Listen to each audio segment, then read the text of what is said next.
Hai semuanya, Assalamualaikum warahmatullahi wabarakatuh. Apa kabar teman-teman di sore hari ini? Aku share kembali kegiatanku hari ini. Ini menu masakan siang menjelang sore hari aku. Dan ini lanjut ya teman-teman, aku mau gercepin nyetrika karena cuacanya mendung, enak banget buat kegiatan nyetrika. Jadi nggak terlalu gerah gitu ya. Sembari aku kegiatan ibu rumah tangga, nanti juga aku sharing-sharing mengenai hidup minimalis, terutama tentang keuangan rumah tangga. Nah pasti di sini siapa sih yang nggak pengen keuangan rumah tangganya itu teratur, stabil, terus punya tabungan meskipun sedikit dan tidak minus atau tidak over budget. Namun kadangkala kondisi di lapangan yang kita temui itu berbeda ya. Apalagi dari tahun ke tahun ada aja tantangan ekonomi yang kita hadapi. Tidak sedikit aku membaca komentar maupun aku mendengar sendiri dari orang-orang di sekeliling aku maupun dari teman-teman di sana yang memiliki problem masalah keuangan rumah tangga, begitu pula dengan aku. Nah, aku mau berbagi sedikit pengalaman aku, mungkin bisa jadi referensi atau gambaran untuk teman-teman ke depannya supaya lebih tenang dalam mengelola keuangan rumah tangga yang dimiliki. Kalau kita flashback ke belakang dari zaman ke zaman, kendala dan tantangan ekonomi yang kita hadapi itu seperti bertubi-tubi ya teman-teman. Ini berlangsung menyeluruh dari yang tahun 2019 sampai 2022 kalau nggak salah, itu udah COVID menyerang Indonesia. Jadi untuk pekerjaan dan penghasilan juga otomatis terpengaruh, terutama untuk orang-orang yang kena dampak pemberhentian atau PHK massal saat itu maupun terkena rollingan kerja ya. Jadi itu penghasilannya tidak full didapatkan. Belum lagi sektor dari perdagangan menurunnya jumlah penjualan itu juga mempengaruhi pendapatan. Yang mana kadang-kadang di lingkungan yang kita temui atau kita hadapi, kadang-kadang tuh kita juga ada tanggungan kredit atau tanggungan cicilan hutang yang lainnya. Dari sektor keuangan yang sudah terpengaruh seperti itu, pendapatan yang sudah menurun otomatis akan berpengaruh pada keuangan rumah tangga yang kita miliki. Setelah COVID, datanglah lagi saat itu kayak kelangkaan minyak goreng, tingginya harga minyak goreng, lalu disusul lagi tingginya harga beras, tingginya harga gula pasir, dan bahan komoditi lainnya yang seakan-akan terus bergulir, hanya bergantian untuk mendapatkan harga tinggi dan langka saat itu. Apalagi komoditi pangan seperti cabai, bawang merah, bawang putih.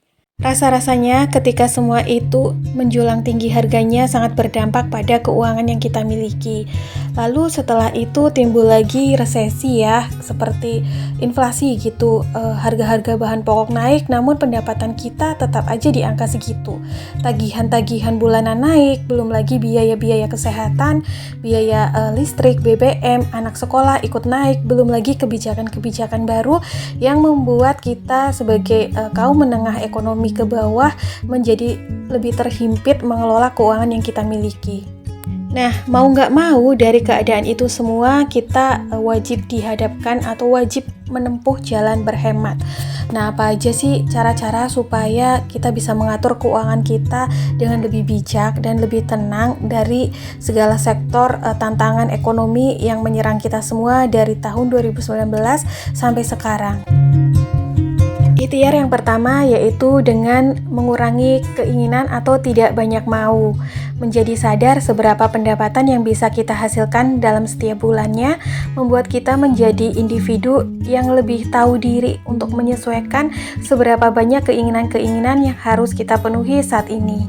Mengurangi keinginan itu sama dengan menambah rasa tenang sehingga kita akan lebih bersyukur dan merasa pendapatan yang kita miliki itu cukup untuk memenuhi kebutuhan rumah tangga kita maupun kebutuhan pokok lainnya, sehingga akan muncul rasa bahagia karena berkurangnya beban yang kita pikirkan atau berkurangnya hal-hal yang harus kita penuhi. Ikhtiar atau usaha yang kedua yaitu dengan tidak melakukan pembayaran delay atau melakukan pembayaran tunda, yaitu tidak melakukan beli sekarang bayar nanti. Hal ini biasanya difasilitasi oleh lembaga keuangan seperti paylater atau kartu kredit offline maupun online. pembayaran tempo, dan semua pembayaran cicilan lainnya. Karena dengan melakukan pembayaran tunda, itu hanya akan menjadikan barang yang kita beli menjadi harganya lebih mahal berkali-kali lipat. Dan kondisi tersebut akan menciptakan habit atau kebiasaan yang kurang baik. Misalnya, harga barang yang kita beli, kayak misal barang fashion harga 200.000, lalu kita bayar dengan kartu kredit online maupun pay later, pasti ada bunga yang harus kita bayarkan juga. Apalagi barang-barang yang sifatnya elektronik maupun barang-barang penunjang lainnya seperti HP yang sedang kekinian ataupun kendaraan. Kalau kita membayarnya secara kredit maupun secara tempo atau melakukannya dengan kartu kredit baik online maupun offline, pasti harus ada bunga yang harus kita bayarkan, dan bunga tersebut pasti besar sehingga harga barang tersebut jadi lebih mahal. Usaha atau ikhtiar yang ketiga yaitu dengan menyesuaikan gaya hidup. Seiring perkembangan zaman dan teknologi, kadang-kadang kita tidak menyadari bahwa fasilitas-fasilitas yang disediakan sekarang justru malah membuat kita menjadi lebih boros. Contohnya, kita flashback zaman dahulu, rasanya makan di luar itu merupakan hal yang spesial yang bisa dilakukan misalnya seminggu sekali atau 2 minggu sekali. Namun di zaman sekarang, seringkali perkembangannya teknologi yang mempermudah kita dalam melakukan transaksi online, justru membeli makanan di luar atau membeli makanan jadi sudah menjadi kebiasaan sehari-hari. Contohnya nih, mager masak, ya pesen aja lah GoFood atau ShopeeFood gitu kan.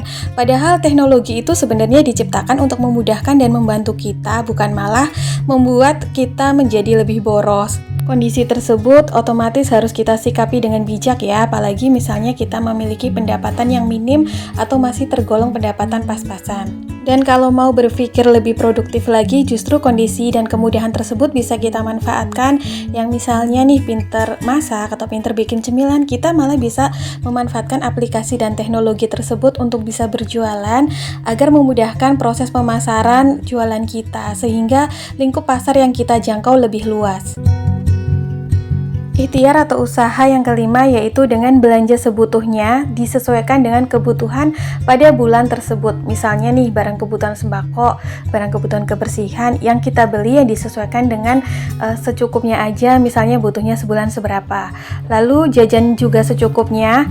Kalau ingin kenyang, seyogyanya makan di rumah ya, makan makanan berat atau makan makanan pokok, jajan ya secukupnya, tidak harus setiap hari jajan. Lalu jalan-jalan juga bukan hal yang utama atau hal yang diprioritaskan.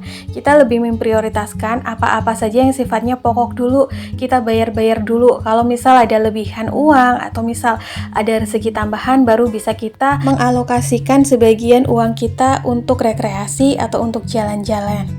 Kalau capek kerja, kita bisa ambil waktu istirahat, healing di rumah, misalnya dengan menonton tayangan yang kita sukai, lalu menghabiskan waktu bersama keluarga, berolahraga, jalan-jalan di taman, lalu juga bisa ngobrol-ngobrol nih dengan anggota keluarga kita, bagaimana kiranya menyatukan visi misi untuk mencapai tujuan keuangan supaya goals atau impian yang kita cita-citakan bisa cepat tercapai. Boleh juga kok sesekali untuk berinovasi hal-hal baru, misalnya berdiskusi dengan anggota keluarga lainnya untuk bisa menambah aktivitas yang lebih produktif, misalnya membuka usaha sampingan atau mencari pekerjaan tambahan sehingga penghasilan kita bertambah. Ikhtiar atau usaha yang keenam atau yang terakhir yaitu dengan bijak mengendalikan keinginan. Kalau kita telaah, keinginan ini kadang-kadang tuh sifatnya membuat kita happy ya atau bahagia, karena seringkali kita membayangkan bahwa keinginan kalau diwujudkan pasti akan membuat kita senang. Namun ketika keinginan kita berlebihan, maka biasanya akan mengganggu pos budget lainnya. Jangan sampai ya, karena memenuhi keinginan, maka pos budget kebutuhan pokok akan terkorbankan. Di sini kita harus bijak mengelola keinginan yang kita miliki. Boleh kok memiliki impian maupun keinginan, namun dalam mewujudkannya perlu dengan hati-hati, satu persatu, pelan-pelan aja nikmati prosesnya.